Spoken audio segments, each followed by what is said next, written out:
Welcome to Inside the Soundwave Internet TV Show, live from the beaches of Brevard, Florida, where all of your local musicians get to tell their music story, from the beginning to the present.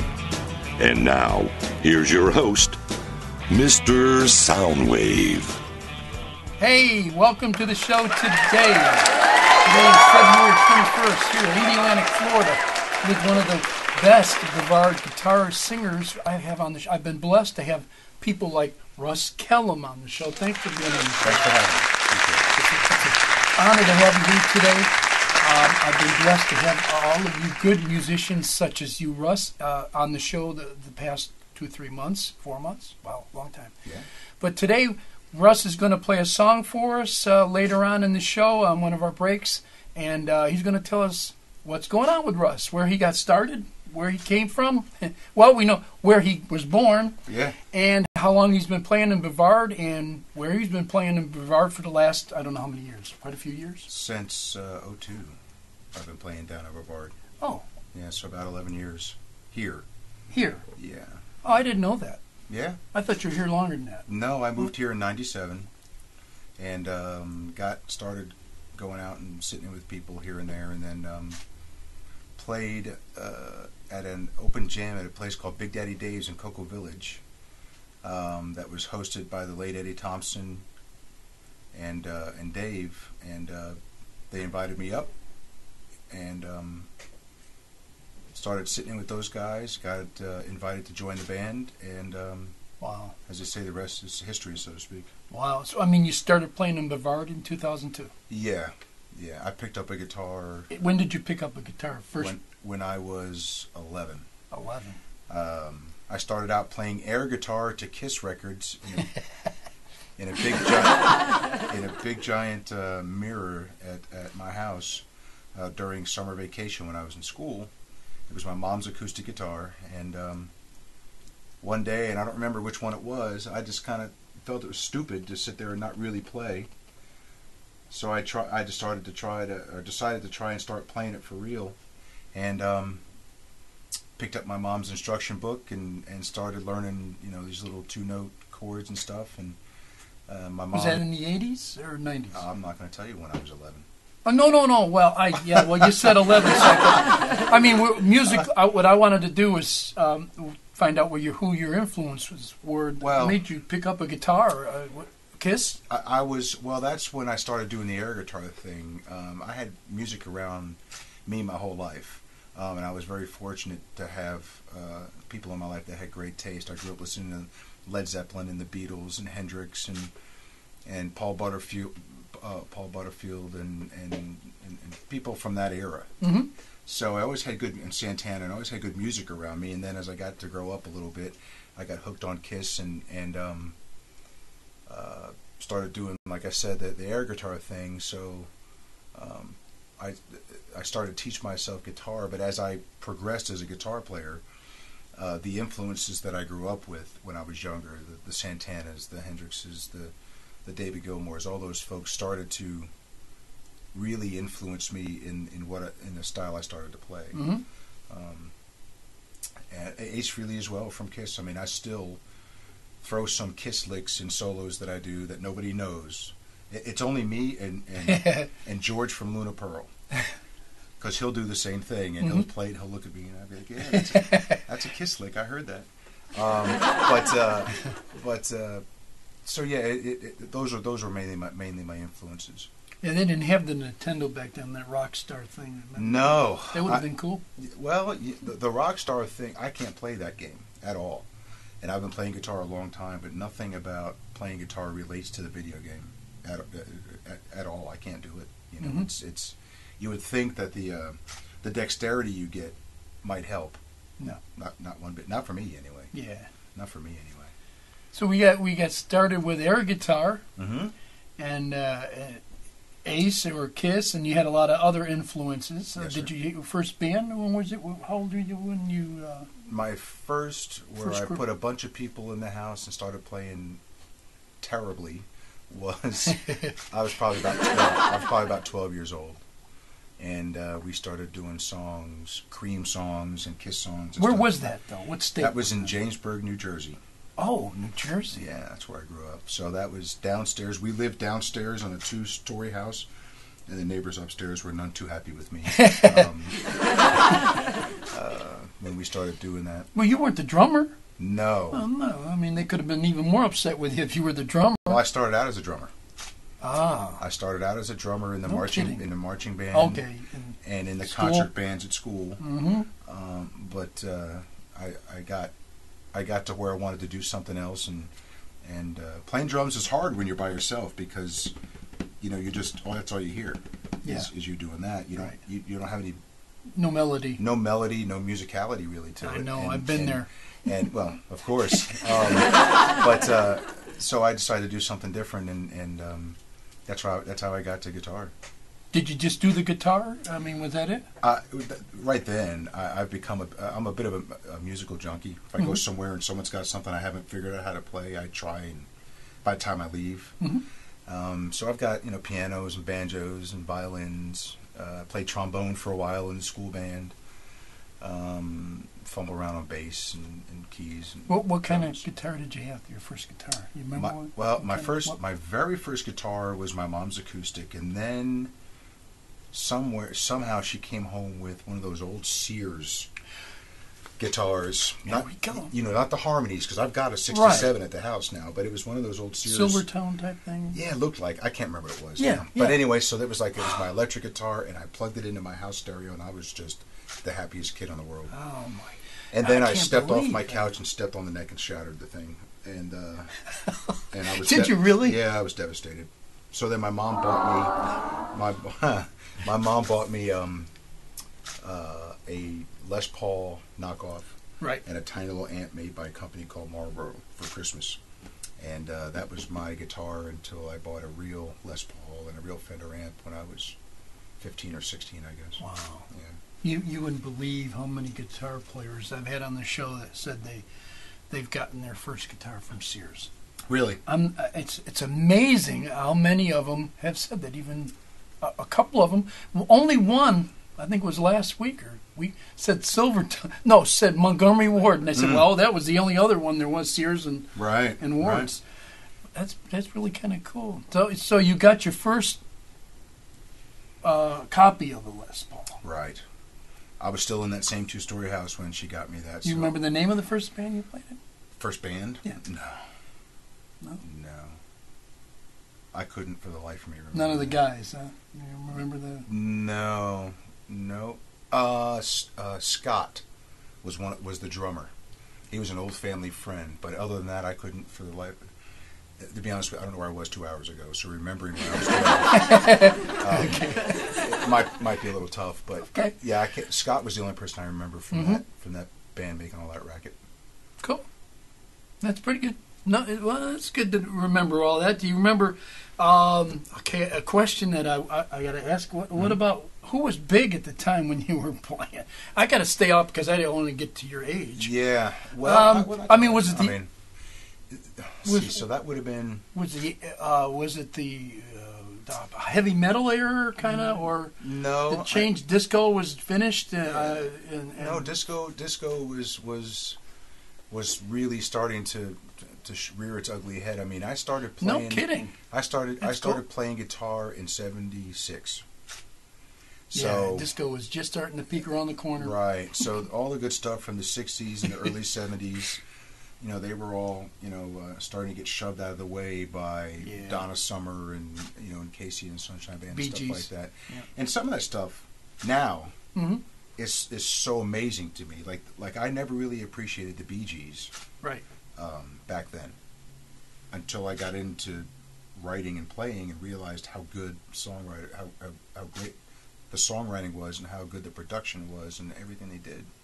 Yeah, but back then, but that's all you heard on the radio. Oh, it was big. KC and all that. Yeah, and KC and the Sunshine Band was just a killer band. But back then, so I became a musical snob for a while, right? So I started listening to stuff, and then when that stuff started getting on the radio, I started listening to records and cassette tapes, if anybody remembers those, and even 8-tracks of different stuff.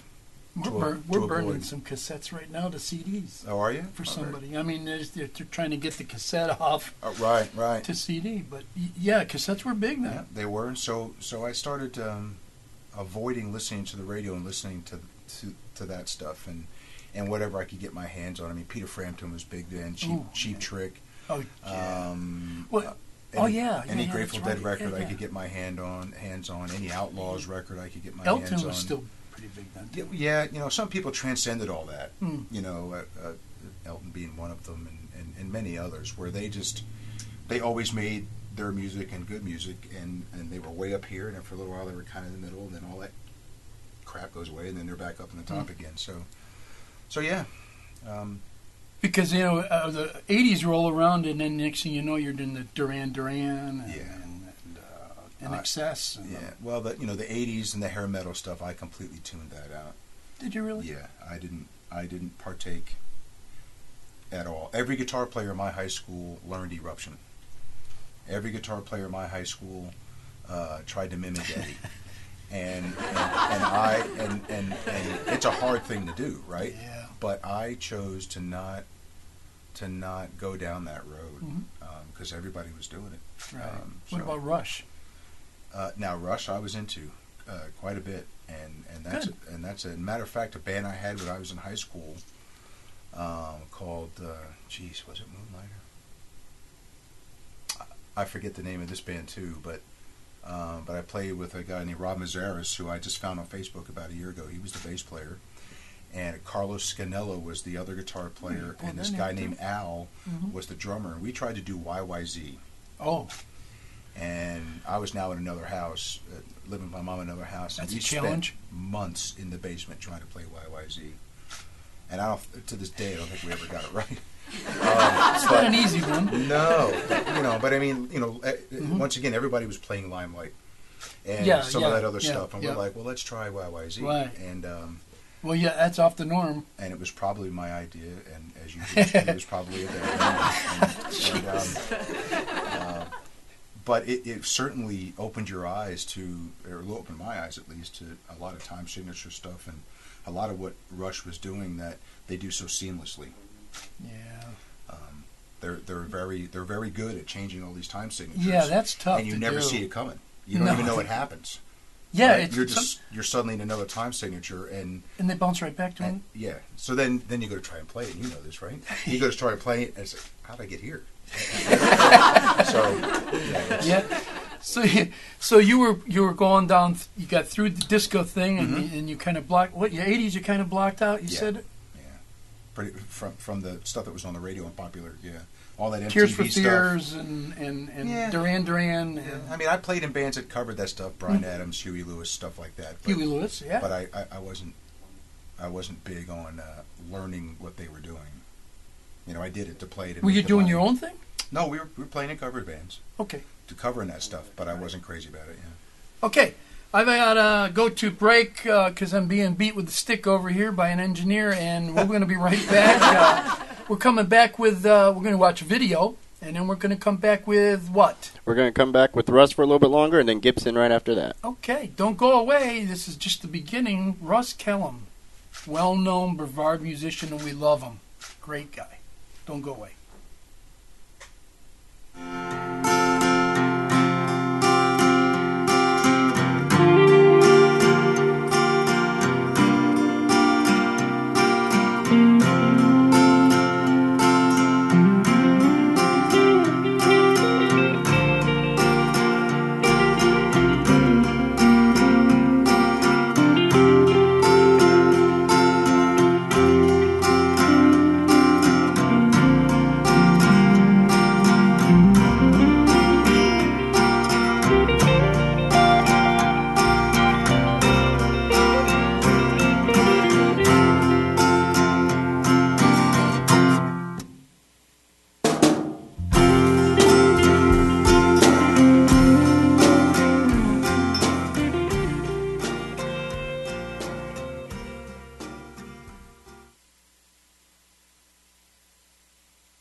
taking place. All for love and beauty. I drown myself in sorrow when I think of what you've done. And I'm just gonna be the same. I can't go home. Sometimes I feel. Sometimes I feel.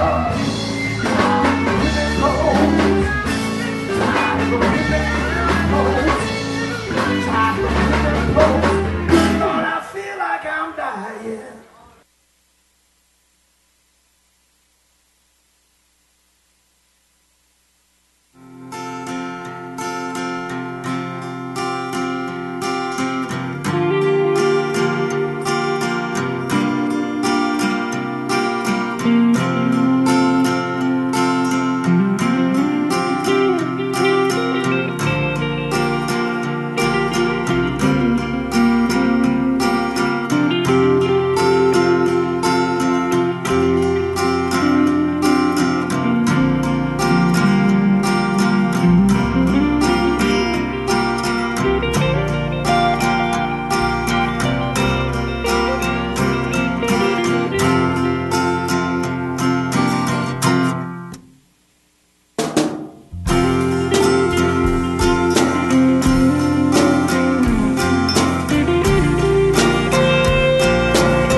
Now we're back. Now we're- You didn't hear what I just said. Good thing. Anyways. We're back with Russ Kellum today.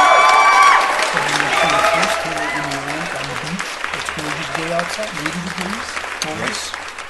And some of us are in the studio working, and some of us pulled people away from their jobs, and they came in and helped me out today by being on the show. I'm much appreciated.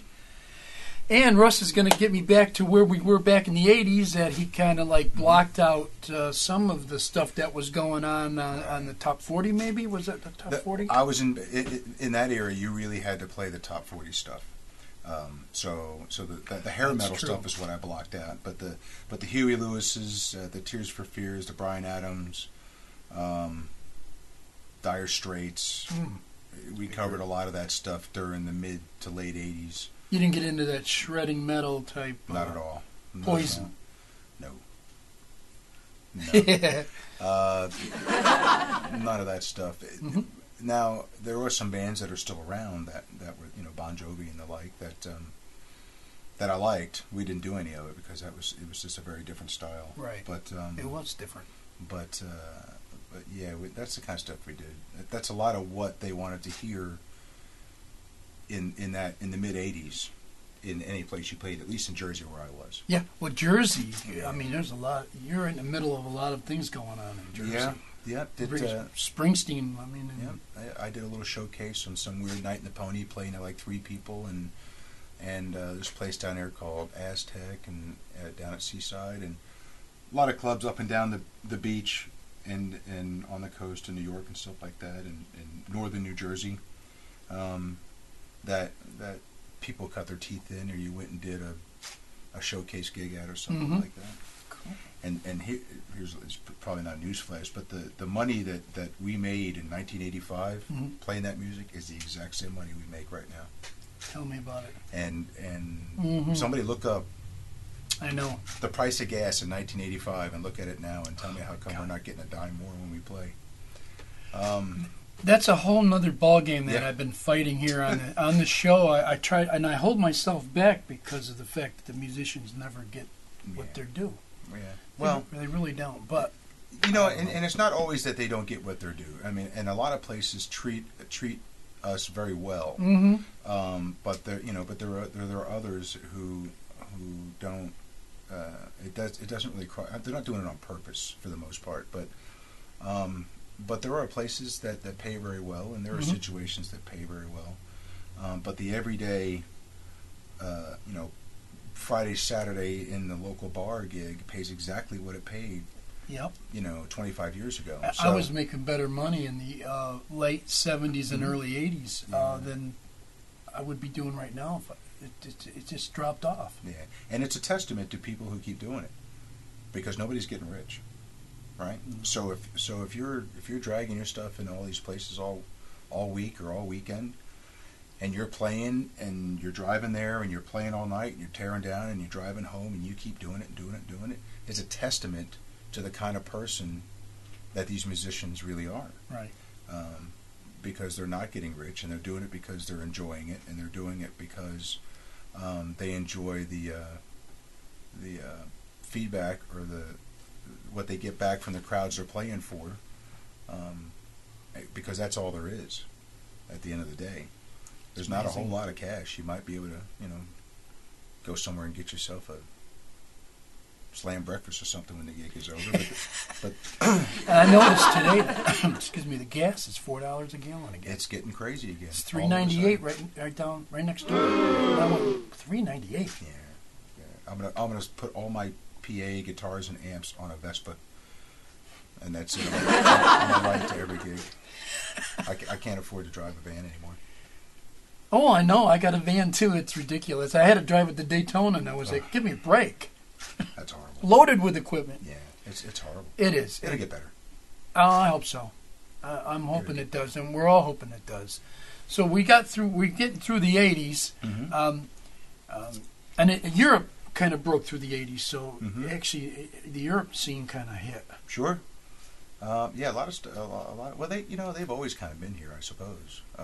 But with that kind of a techno sound. Yeah, too. that was the MTV thing really blossomed, and these slick videos and that techno. The Rick Astley beats, that kind of thing started happening. I don't know about you, probably the same. That beat wasn't the same kind of beat that I was used to playing. No, well, it wasn't human. Right. It was perfect. Right. It was all instrument. There's no breath. Computer instrument type thing, programmed. Yeah. If it started out at 120, it ended at 120. It never varied one bit. So yeah. So yeah, but I mean, Depeche Mode. Yeah. There you go.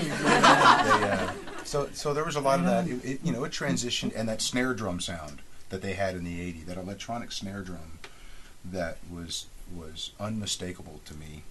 That you could know just from one snare hit exactly what era that record came from. Yeah. That. Yeah, Roland was in, and all that kind of a sound was in back then, and it changed. It turned a lot of us from the '60s and the '70s. Mm-hmm. It turned a lot of us away from it and kept doing the '60s and '70s thing, and it just went right by it, and while it was still out there. That's it. And that's kind of what I was doing. The same thing as you. You just kind of wait for it to go away. Yep. And hope that what you really did comes back. And it turns out, as I got older and realized that it just never goes away. The Allman Brothers started playing in the 60s, and I just saw them again last year, right? So they're still doing their thing. And the guys from the Dead who are playing in Further now, which is fantastic if you haven't seen them yet. Whew, unbelievable. But there's... So Deep Purple too's coming out with them. So you've got a lot of these bands, Raymond Sarek, from the Doors, and so you got a lot of these bands that are that started out back then and weathered all of the transitions that are going on, because it's still happening. That's a long time. Yeah, there's a lot of music that's on the radio nowadays that I don't find, for my own personal taste, particularly appealing. There's not a lot to it, and all I can do is hope that it goes away. And the good stuff. I agree with you. That that some of us dig, perseveres. Yeah, because the '90s. What were you doing in the '90s? Well, I got married in the late '80s and didn't play for 10 years. Well, you took a 10-year off then, huh? Well, or close to it. It was an involuntary furlough. She just wasn't down for me playing. And I had a daughter in '95, and then some things happened, and I ended up down here in '97, and that's shortly thereafter I started going out and playing again, and that's how we got back to where we first started talking at the beginning of this was then. So I didn't do a whole lot in the '90s. You said 2000. You came down here in '97. I came down here in '97, and I started going out and jamming with people here and there, just trying to figure out who was what. Because you get into a new place, you have no idea who the... Did you come to Melbourne or Beachside? Cape Canaveral is where I moved to. Okay, wow, we all come down to same here. I had a 2-bedroom apartment a block from the beach for $325 a month. that was 1997. But then I started, sitting in with some people, trying to figure out who was who, trying to figure out where the clubs were, and then found this Big Daddy Dave's place, which was just a blessing for so many musicians here. Austin played there, Feaster played there. Where was that place? Steve Thorpe played there. It's in Cocoa. It's where Ryan's Village Pizza is. Oh. But it was upstairs, and this was an honest-to-goodness jazz and blues club. It was dark. It was smoky. It had brick walls. It had tiny little black tables. And no TVs, no pool tables, no pizza, nothing. Just everybody was facing the band, and that's all they came to see was the band, which is a rare thing these days. Mm-hmm. Yeah, there's always something else going on. Right. So the only reason people came up into that club was to hear the music. So. And that was in the late 90s? I forget when Dave opened. I walked in there like 2001, 2002, Okay. I think. Dave passed away 5 years ago, 6 years ago, I guess. No, longer than that, 6, 7 years ago. Mm-hmm. Don't quote me on that, but Mm-hmm. it's been a while. Like a week before Tracy from the Dog and Bone passed away. But that was a great venue. Anytime you went into Dave's place, no matter if it wasn't your cup of tea, there still was a good band there. Mm-hmm. He didn't hire bands that weren't good, so it was always nice just to walk up those stairs and go see who was there that weekend. That's pretty neat. Yeah, and there was a lot of places before I got here that I heard about, Right. From the people that I've met as I've been playing around here that I'm sorry I missed, because it sounded like it was a really happening time around here for a long time. Mm-hmm. So. Well, you were in Canaveral. I was in Canaveral in '97 myself. Were you really? I was on Madison. I was on Lincoln. Too far away. See, just a couple streets away. That's strange, man. I tell you. Right down near Ridgewood too. Right? Ridgewood and Madison, and we had Monroe there too. That's The right. whole family was right in that area. So you're right down the street from Yeah. me. Strange. That's a small world. So you got back going in 2002 in Brevard. Mhm. Were you still in Canaveral? Or did you come down? Or you just stay No, pretty much? I was still living there in Cape Canaveral, and then moved around here and there for over the next decade, I guess, or 5, 6 years anyway, to some few different places. But I played in the band with Eddie Thompson, Mm-hmm. called Blues Control. It was Eddie and T.J. Weber, and a couple different drummers and different incarnations of stuff here and there, and keyboard players. Mm-hmm. And then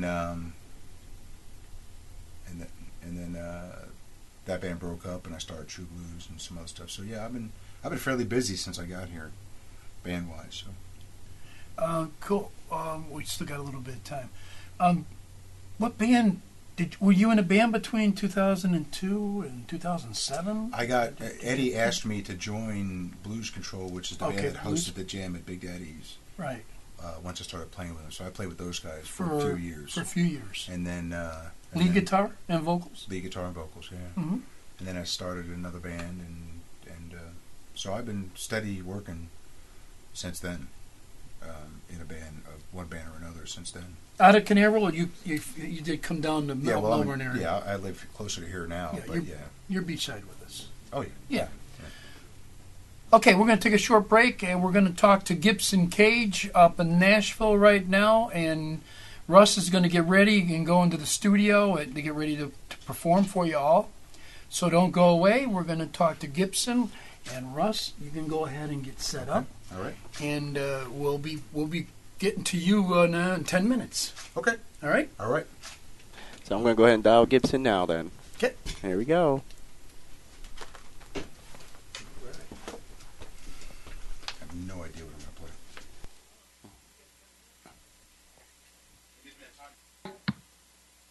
to play. Gibson. What's going on, crazy people? Hey. There we go. Switch out. You're not playing drums, Bill? What happened? What happened? Hey, you can see him today. Yeah. Good What's morning. going on, man? Let me get my sunglasses on so I can see. Oh, that's not fair. I hear you. I got a funny story for you. My wife comes out and gets me the other night and says, "Come here, you got to see this." So I go in. She puts the TV on the show Nashville, and she goes, "Look who's coming down the hallway." And you came down, you had this walk to you. I couldn't believe it. You were like, almost like the doggy walk behind them. And they had such a serious scene going on. And here you come behind them like, Just trying to be me, man. That's it. Are we live on the air? That's funny Yes, we are. Oh, thanks for letting us know. I must be doing something right because they asked me to come back in. They must be out of their mind.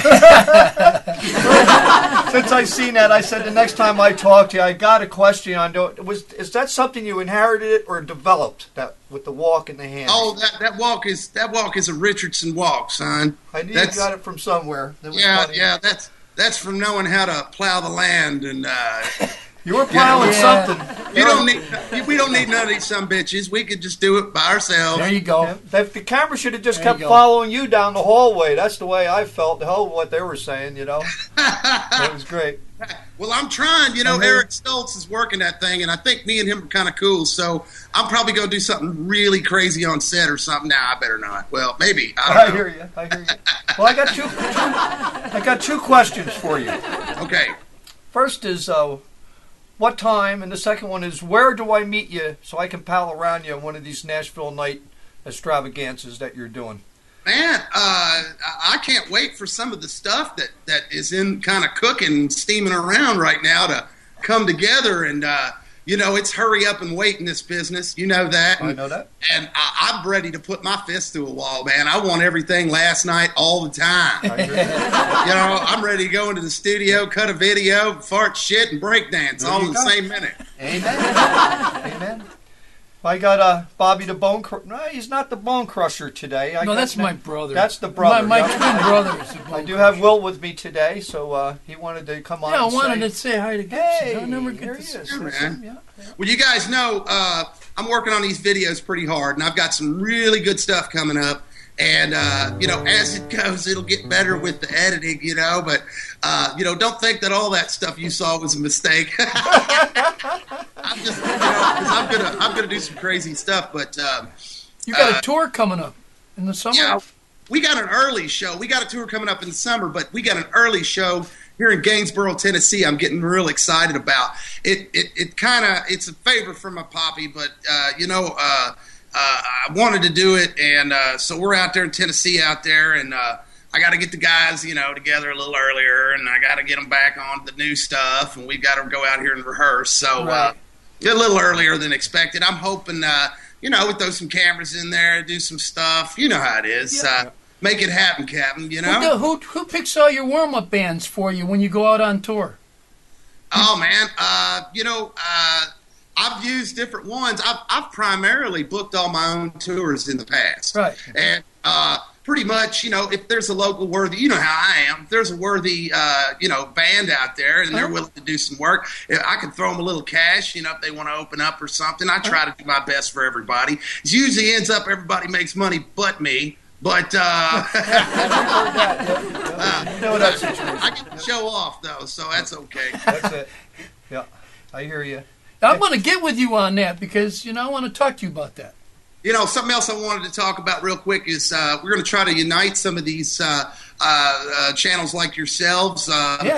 Me and Bill have been speaking about it already, and you know, if people get discouraged or something, I say hang on a little longer. Maybe we can work something out. But you got to follow through on some of this stuff. I have ready, standing by some girls that'll do the phone calling for us, offer them the products, do it at a cheap rate. I've got a good little package I've got set up, maybe a weekly show combined with a few other interests that we got going on here, and maybe we can spread this all over the country. Yeah. Yes. You know, I've always found out when people get discouraged and give up, that's the time to hit it harder. Absolutely. That's the time to knock it out, you know? Yep. When I came in this morning, I had mentioned to Will about our chat, you know, and he's very motivated about everything we're doing. And, you know, God bless everybody that's come on board because this is definitely a good thing for everybody You know how hard it is. We both know how hard it is to try to get somewhere in this business years ago. Now it's totally accessible through. Think about how powerful this would be if we united all these smaller places like this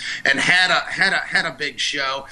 We could put a spread out there of millions of listeners, and that's a pretty powerful thing, you know. And there's ways to do it, and there's some business plans maybe we could work out. I don't know, but you can count us in. Yeah, well, absolutely. You know, and the other thing, Gibson, is once we get the sound stage downstairs and get our concert series shows going, that's something that can be simulcast to everybody, that we can unite. Well, the definite name of the game is going to be content, boys and girls. That's exactly what we got to work on, and that's exactly what I'm working on. So it's got to be exciting and fast and pretty and sound right and be professional, and that's all it takes. And you know, this is a virgin market, man. We're inventing the marketplace here. There's, you know, if we can do this, we put together one hell of a marketing tool, guys. Yes. And you know, it's just a growing stage. You know, we're still crawling, absolutely, but pretty soon we're going to be trotting, and that's going to be. This is the wave of the future, right here. It's just, absolutely. It's just we need millions of dollars to make it look good. Here we are.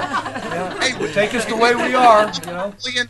You know, I've said this before. You know, could you loan me a couple million? You know, I think we could make some money with it. You know. The part I don't like is the lend part. You know.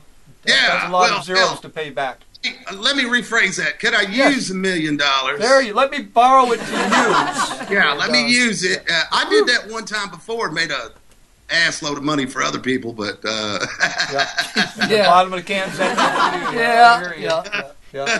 Well, no, not exactly empty. How do you think I'm funding my last album? How's the weather in Nashville today? It must be beautiful. It sucks. Oh, it's too bad. It's beautiful here. Yeah, it sucks. It's cold, and it was no rain yet, but we're waiting for it. Yeah. I had to turn the AC on. Yeah. Oh, you poor thing. I get to wear a shirt and not sweat. Look, that's what I like too. Well, I'm here in my flip flops and my Bermuda shorts. Yep. And I'm having a great time. I'm headed to the beach as soon as I'm done here. Well, that's good. I did hear from our boy Tyler there, Todd. Yeah, how's he? He gave me a little message. I guess he's pretty busy these days. I can't wait to hook up with him. And when are you guys going to be shooting that video down there with? Well, we're hoping to get this thing up and running within the next month. Anyway, actually, the TV productions are going downstairs as of Saturday. Yeah, this is our last show here. Yeah, upstairs, and next week we'll be downstairs. Well, I tell you what, I'm doing the crash course in video editing, so if you guys need anybody, count me out. I was wondering who that production producer was on that, but anyway, good job. I only work on my own cars. Hey, you got your last name right, Cage Productions. That's a start, you know. Damn. That's it, man. I got another video that I'm working on right now. It's totally different than what you guys have seen from my stuff in the past. It's really cool. It means a lot to me. It's an old man in my family town on Sand Hill in Irvine, Kentucky, talking about the 1900s, talking about my great-grandfather was a one-room schoolhouse teacher, how they used to write on slate, and it just his voice and the way he talks, because I'm from there, it just hit me so sincere that I had to kind of put it out there and share it. So I threw a little guitar on the back of it. It's real sappy. I like that. No, it's not. I'm sure. But it's where can we see it? Yeah, I'm gonna drop it on YouTube this afternoon as soon as I can figure out how to hit the share button. You know, if there's any typos. Yeah, I hear you. Yeah. I hit all the wrong buttons all the time. Believe me. Yeah. Then you hit send. It's like, oh no, that's not right. You know. Yeah. I do it to Will all the time. You know. There is a redo button, but it only goes into the future. The future. Yeah. So anyway, what's coming up? Who are you going to annoy this week on Nashville this Nights? Week we started interviewing our photographers for the shoot coming up here. Good.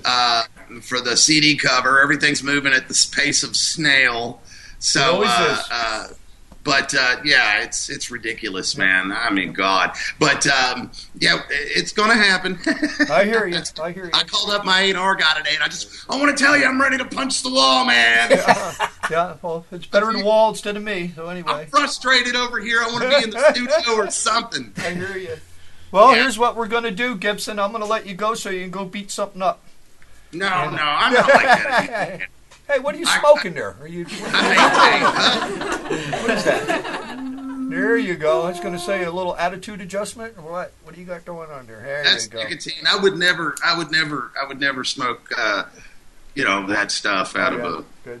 Yeah. Well, my friend, I've got to let you go. I'll talk to you on Tuesday. I don't know how to get out of this one. Easy. Reach down, pull the plug. Yeah. See you later. Later, guys. See you Tuesday. Love Bye-bye. you. Love you, man. We're going to commercial. Commercial. We are going to commercial. Don't go away. Russ Kellum is all ready to perform for you. Buy time up here. Don't Put your leave name now. up here. I want you to see Russ play. Okay? And advertise for us, please. The number? Please. The number. The number. Hold on. The number. Get the number. We're trying to get the number. The number. There you go. We even got it right side up. Beautiful. Call us.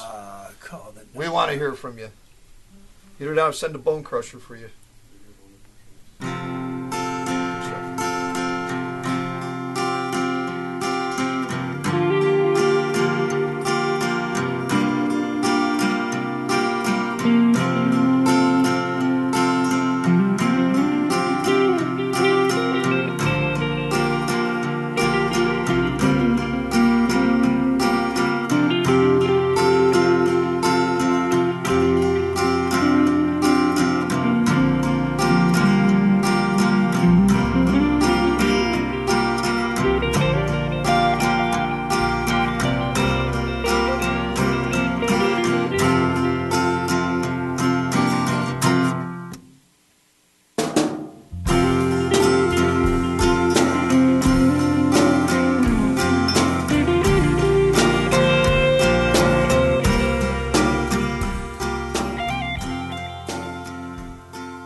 It's really over. You made your stand. You got me crying. This was your plan.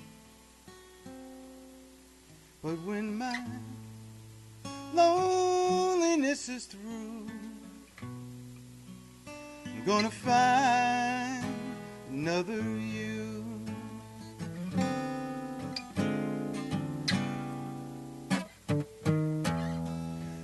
Take your sweaters, you take your time. You might have your reasons, but you will never have my right. I'm gonna sing myself away from blue. I'm gonna find another you.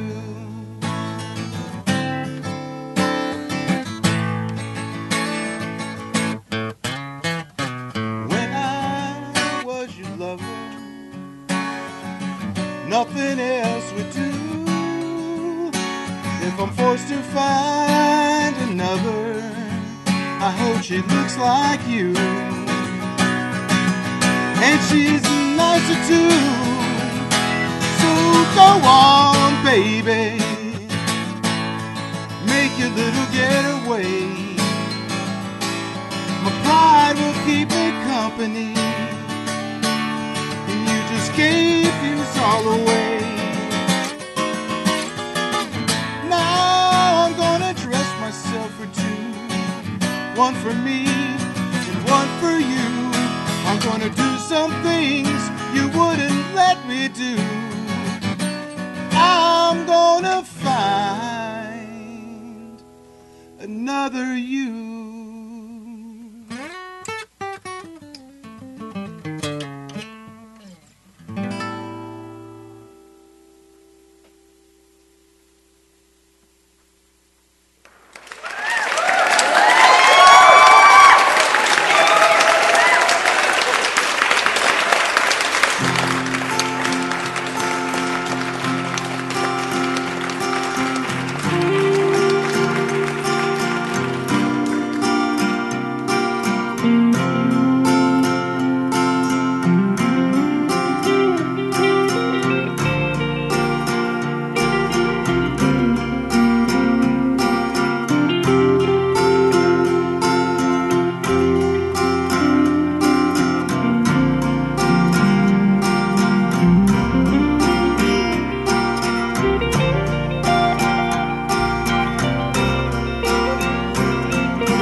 back. You got a number to call. You got a question for Russ while we're doing the last segment of the show. Give a call. There's the number. I don't need to tell you. I think you can see it all right. I made the sign so everybody can see it. Call and ask a question if you've got one about Russ here on the show today. And that was Russ playing live in the studio a minute ago. Great job, Russ. Thank you. You certainly are one of the best musicians we have in this county. I'm glad to know you and glad to have you on the show. That's very kind of you. Glad to know you all as well. Yeah, I remember not too long ago when you guys were all in the studio with Paul Ill, and that was quite a treat for us to have all of you guys in here. Even Austin was here. Yep.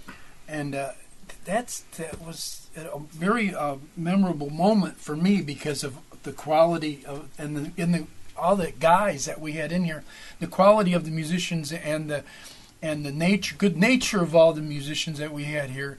It was tremendous. I'll never forget that. Probably as long as I live, I won't forget having Kenny Cohen and you. It was awesome. It was fun for all of us, and we were all together at different times and whatever. But the amount of talent crammed in Brevard County. I mean, everyone thinks that wherever they're from is the hotbed of whatever. But having been a few places and the amount of talent that's crammed in this tiny little county is amazing to me. It is. And the amount of talent that's been here for decades. Just incredible. It is. It's amazing. Now, what we're going to do is I want to start spending the last 10, 12 minutes with you about where people can see where you're headed, what direction you're going in, what clubs you might be playing in, what kind of project. Well, only what you can reveal. Yeah, no, that's fine. So I have a new duo thing that I'm doing with Pam Jacobs of Chain Reaction. Excellent. It's called Off the Leash and Unchained, a little play on words from the bands. So we are booking gigs actively as we speak. I play acoustic guitar, kind of like what you saw just a few minutes ago, and sing, and Pam sings remarkably well. And so we're going to do some duo stuff, some harmonies, a little more mainstream type music than I've done around here in the past. Although I do it when I do my solo work. I break out the Jimmy Buffett and the Brown Eyed Girl from time to time, and I just go to my happy place for about 3 minutes while I'm playing it, and then when that's over, I go back. But it's going to be a fun duo, and she's got such a range and such an ability to cover so much ground that we ought to be able to do just about anything we decide to do. So that's going on. I do have my solo acoustic work that's going to pop up from time to time, and then some other stuff that's in the works that's very exciting that we'll just have to visit again at a later date and talk about. But it's I'm very excited about it, and sometimes you wait long enough, things happen right the way you always hope they may. So there's times, and we all know there's times when a door closes, there's a window open and there's another door that's going to open. And so that's going on. But in order to figure out what it is I'm doing, and if you have nothing else to do and you want to come see me play somewhere, you can find me on Facebook. I have a personal Facebook page, but I also have an artist page. Right. So you can go find me on Facebook. Kellum is how you spell the last name. First name's Russ. And come like the artist page, because that's where all the musical stuff is going to transition to. I'm going to get less of that on my personal page, and just kind of keep that for just personal stuff, and then do the musical stuff on that other page. So if you're interested and you want to come see me play in any of the projects, that's where you can find it out. Do you have a page with Pam? I thought I saw something on Facebook. We have a Space Coast Live page. I don't know if she has stood up a Facebook page for it yet, but she could in a nanosecond. She might have it done by the time I get back. Yeah. So, I mean, I thought I could have sworn I saw something on there that has. Well, maybe not. I mean, it is possible. I mean, I'm just a guitar player, right? Just show That's me no. That's show me up and tell me where to plug in, and let's go. So, so you can find it on Facebook where you're playing possibly in the very near future. Right. I will make all announcements on the artist page for the most part of anything musical that's happening, and possibly some stuff on the regular page. And Space Coast Live has the duo, Unleashed and Unchained. I'm going to have my own Space Coast Live page shortly. So those of you who have not visited Space Coast Live that live over here in Central Florida, it's an amazing vehicle for the musicians and the venues. It's a free website where bands and venues can converge and promote both the venue and the artist. So when people are looking for something to do, they can go log on to spacecoastlive.com and see. And you might possibly be doing some open mics by yourself? Yeah, I'm for sure going to start popping into some jams around town that I haven't been able to for one reason or another. Because I have a little free time now, so I'm going to be doing that and pay back the gift that the other people gave me when they came to things I was doing, and now I've got some time to do that and pay them back and show some thanks for them supporting me in the stuff that I was doing. Right. So. And a lot of places you may go to, you know, you're not going to sit down too long. I mean, I'm sure everybody that I know of, if I was playing in a band somewhere, I would saw you out there. I'd say, come on up here, Russ. Yeah. You know you're not going to sit down too long now. I mean, you'll jam with probably a lot of people, I'm sure. If they want me to come play with them, I'd be honored to do it. Sure. Yep, I would. I can see that. I mean, I wander around a little bit myself in the clubs, and I peek in and out the doors as long as I can. I try to get. These guys never thought I would. You know, Russ never thought I would peek in, but I peeked in quite a few times on you guys. I've seen you. And I've seen you. I don't hang out too long. I just go from place to place and just see what's going on and listen a little bit. But I'm sure people will be able to catch you around Brevard. You won't be too long. And like I said, the duo thing is happening real time. Real time. So I mean, as we speak, probably. And as far as the jams and any other kind of band thing, one never knows. So. I mean, I'd like to get you and Pam on that sound stage downstairs. Sure, that'd be fun. There would be a whole bunch of different kind of music and artists, and we even thought about having an open mic right over here downstairs because the stage is 20 feet by 20 feet. I mean, it's good grief.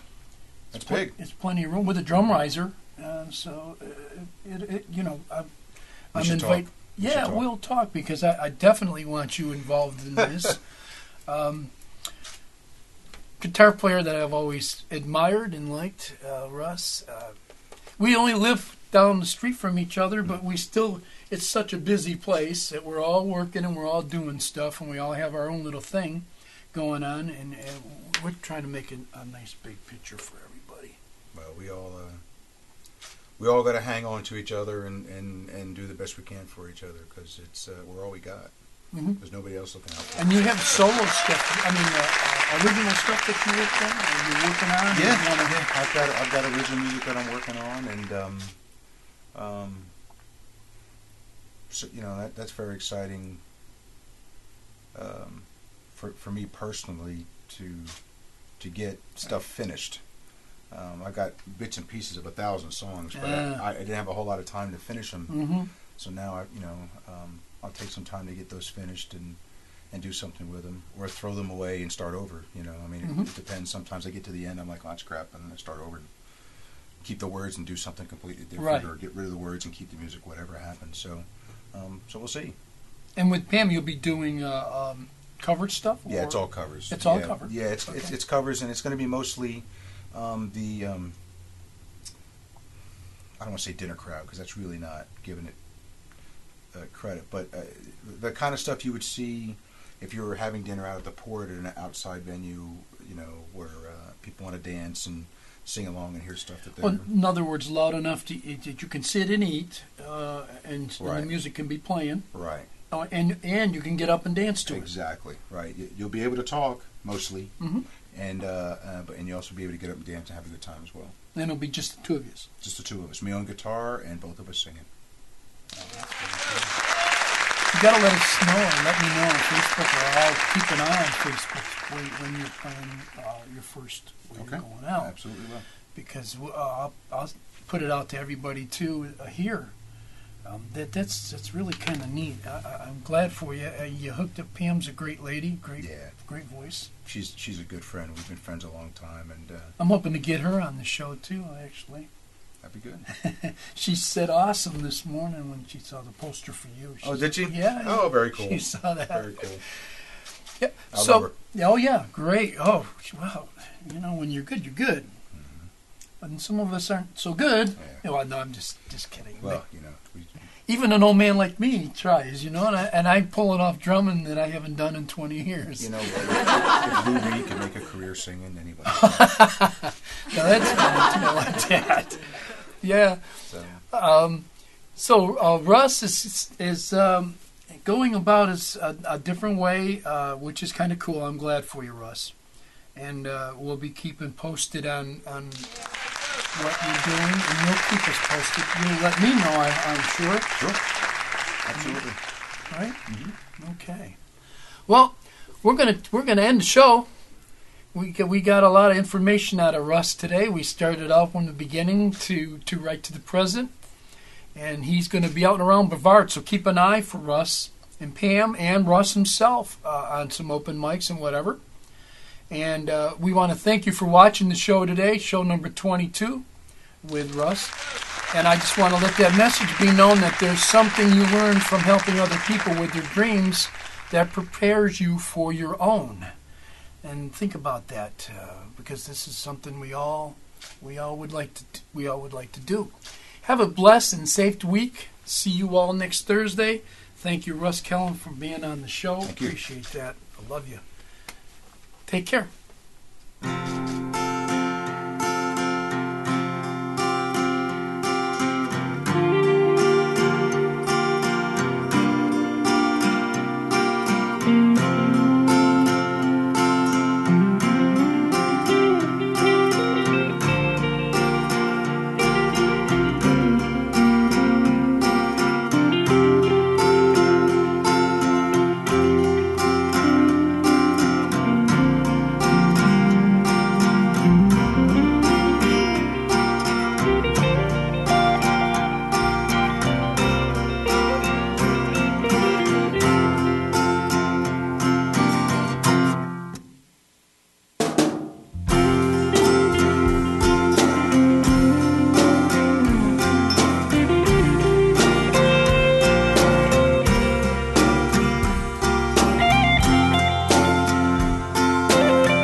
chat. Y'all having a good time out there?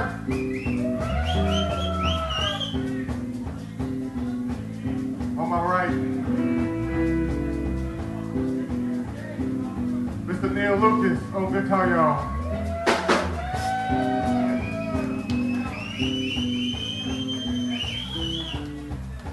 Sitting in with us, one of your own, from Satellite Beach, Mr. Russ Kellum. Y'all give him a hand.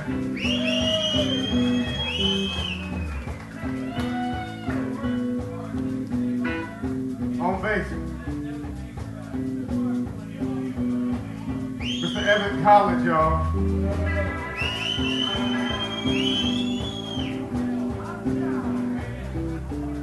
My name's Steve Thompson.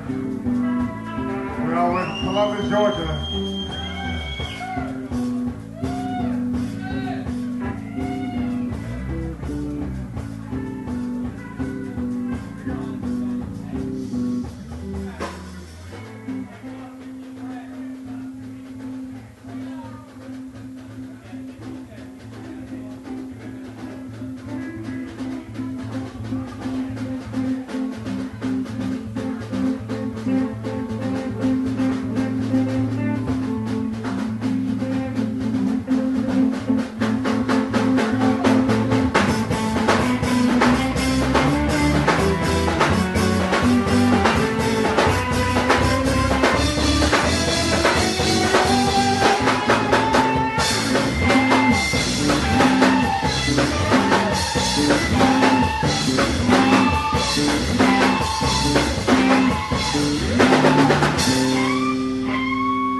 Go ahead, Russ.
Sometimes I feel,